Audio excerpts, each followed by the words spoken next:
చూస్తున్నాం. మా కరెస్పాండెంట్ సురేంద్ర అందిస్తున్న అప్డేట్ ప్రకారం సిట్ ఒక మెమో దాఖలు చేసింది. సో విచారించాల్సిన అవసరం ఏ మేరకు ఉందో కోర్టుకు వివరించే ప్రయత్నంలో చాలా సంచలన విషయాలు బయటపెట్టినట్టుగా ఇక్కడ చూస్తున్నాం. సో పోలీస్ స్టేషన్ ఆవరణలోనే కొన్ని మరకలను గుర్తించినట్టుగా ఆ మెమోలో పేర్కొంది. అలాగే కృష్ణలంక పిఎస్ టెర్రస్ పైన బూడిద, అలాగే ఎముకలకు సంబంధించిన ఆనవాళ్లు, అలాగే చేతికి ఉండే ఒక గొలుసు కాలిపోయిన అంశం, అలాగే లాఠీని కూడా అక్కడ గుర్తించినట్టుగా ఆ మెమోలో పేర్కొన్న అంశాలు ఇప్పుడు ప్రస్తుతం చాలా సంచలనంగా మారాయి.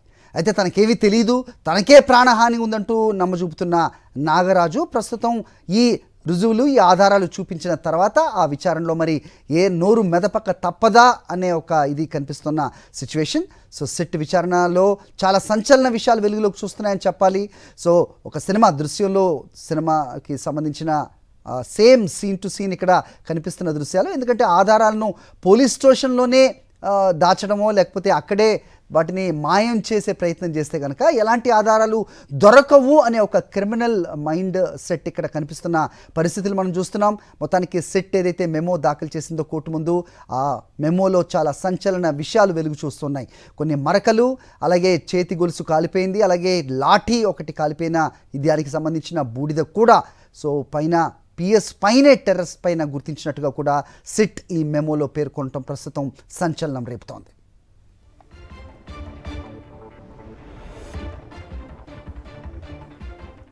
రైట్, టోటల్గా ఎపిసోడ్పై మా ఇన్పుట్ ఎడిటర్ సతీష్ మరిన్ని ఇన్పుట్స్ ఇస్తారు. సతీష్, చెప్పండి, ఇప్పటి వరకు వెలుగు చూడని అంశాలుగా చూడాల్సిన అవసరం ఉందంటారా? దీన్ని సంచలన విషయాలు ఈ మెమోలో దాఖలు చేసినట్టుగా పేర్కొన్నట్టుగా సిట్ మనం చూస్తూ ఉన్నాం. సో ఏ ఆనవాళ్లు గుర్తించారు? క్లియర్ కట్గా ఏదైనా ఇన్ఫర్మేషన్ ఉందా? సో ఇక నాగరాజు ఏదైతే నేను అమాయకుణ్ణి అని నమ్మజూపుతున్నారో ఈ ఆధారాలు చూసిన తర్వాత ఆయన నోరు మెదుపుతారా లేదా అనేది కూడా ప్రస్తుతం ప్రశ్నార్థకం. ఏం జరుగుతోంది, ఏంటి మీ దగ్గర ఇన్పుట్స్?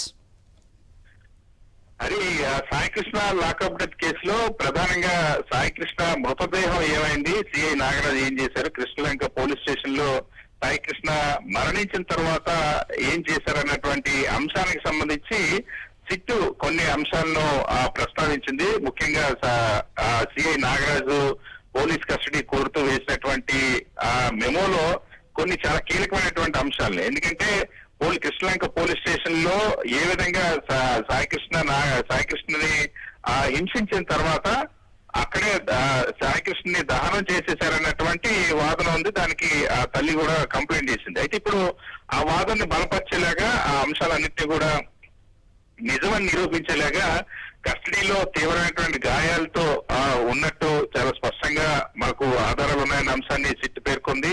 అదేవిధంగా కృష్ణలంక పోలీస్ స్టేషన్ లో అనుమానాస్పదమైనటువంటి మరకలను గుర్తించినట్టు పేర్కొంది. దాంతో పాటుగా టెర్రస్ పైన ఎముకలు, బూడిద గుర్తించామని సిట్ అందులో పేర్కొంది. ఎందుకంటే ఇక్కడ చాలా స్పష్టంగా కొన్ని ఆరోపణలు ఈ కేసుకి సంబంధించి సాయికృష్ణ లాకప్ డెత్ జరిగిన తర్వాత సమీపంలో ఉన్నటువంటి స్వర్గపూరి శ్మశాన వాటికలో అంత్యక్రియలు జరిపేసి ఆ బూడిదని తీసుకొచ్చారన్నటువంటి వాదన ఉంది. అయితే కాలిన బేడీలు కూడా ఉన్నాయి, అదేవిధంగా లాఠీకి కూడా మరకలు ఉన్నటువంటి అంశం గుర్తించారు. అంటే సాధారణంగా ఈ ఆధారాలన్నీ కూడా మనం చూస్తే సాయికృష్ణని అక్కడ కొట్టడం కానీ, ఆయన బేడీల్లో ఉంటుంది కానీ, కొట్టినటువంటి సందర్భం కానీ, ఆ లాఠీ ఎవరైతే అంటే రక్తపు మరకలు వచ్చేలాగా లాఠీతో థర్డ్ డిగ్రీ ప్రయోగించినటువంటి అంశం కానీ వీటన్నిటిని కూడా నిర్ధారించేలాగా ఈ ఆధారాలు కనిపిస్తా ఉన్నాయి. ఈ నేపథ్యంలోనే అక్కడి నుండి ఈ ఆధారాలను చూపించి ఆ సిట్టు మ్యాజిస్ట్రేట్ ని సిఐ నాగరాజు కస్టడీకి ఇవ్వాలని కోరారు. ఎందుకంటే ఆ తర్వాత సాయికృష్ణ మరణించిన తర్వాత ఏం చేశారు, ఆ మృతదేహాన్ని ఎక్కడికి దహనం చేశారు, ఎక్కడికి తీసుకెళ్లారు, ఎందుకు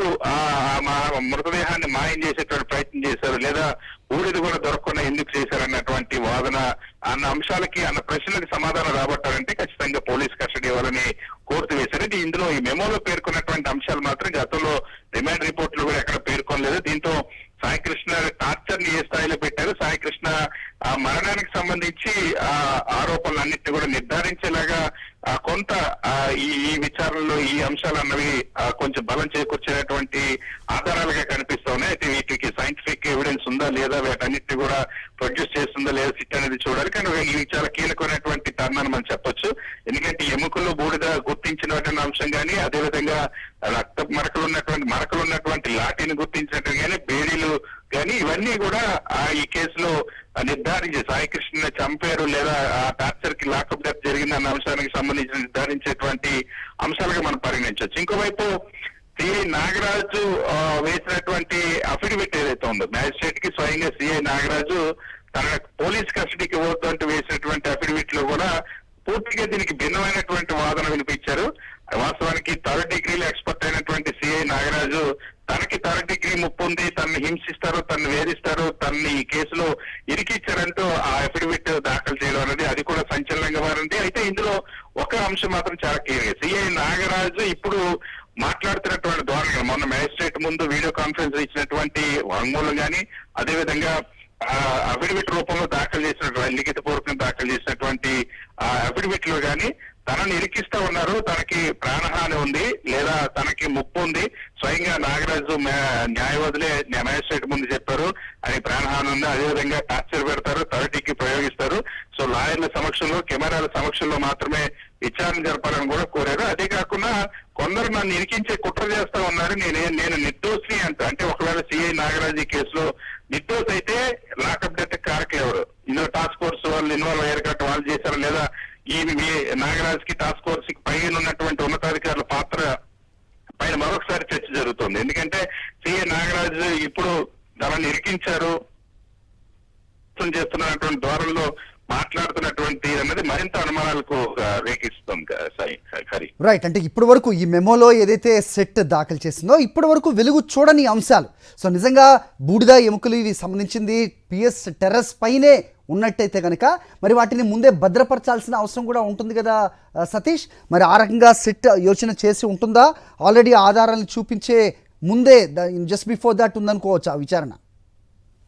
ఖచ్చితంగా సిట్ ఇప్పటికే కోర్టులో మెమో వేసింది కాబట్టి వీటిని గుర్తించిన తర్వాత ఖచ్చితంగా వాటిని భవిష్యత్తులో వాటిని ప్రొడ్యూస్ చేసేటువంటి అవకాశం కూడా ఉంటుంది.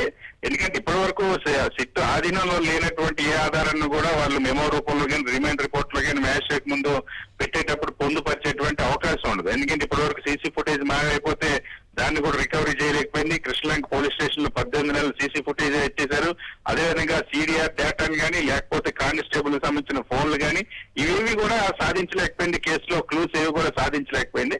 కేవలం ఇప్పుడు మృతదేహానికి సంబంధించినటువంటి ఆధారాలు మాత్రమే ఇప్పుడు కనిపెట్టినట్టుగా మనకు కనిపిస్తుంది. మృతదేహానికి సంబంధించినటువంటి బూడిద, అదేవిధంగా ఎముకలు, టెర్రస్ పై బూడిద ఎముకలు గుర్తించినట్టు, బేడీలు గుర్తించినట్టు, అదేవిధంగా మరకలు లాఠీ గుర్తించినట్టు వీటిని ఖచ్చితంగా స్వాధీనం చేసుకొని కోర్టు ముందు కూడా అవసరమైనప్పుడు ఇచ్చేటువంటి అవకాశం ఉంటుంది. ఈ కేసులో ఒక ఆధారాలుగా వాటిని చూపించేటువంటి అవకాశం ఉంటుంది. కానీ ఇందులో ఇప్పుడు అసలైన కీలకమైనటువంటి సీసీ ఫుటేజ్ అనేది చాలా కీలకం. ఆ సీసీ ఫుటేజ్ అసలు రికవరీ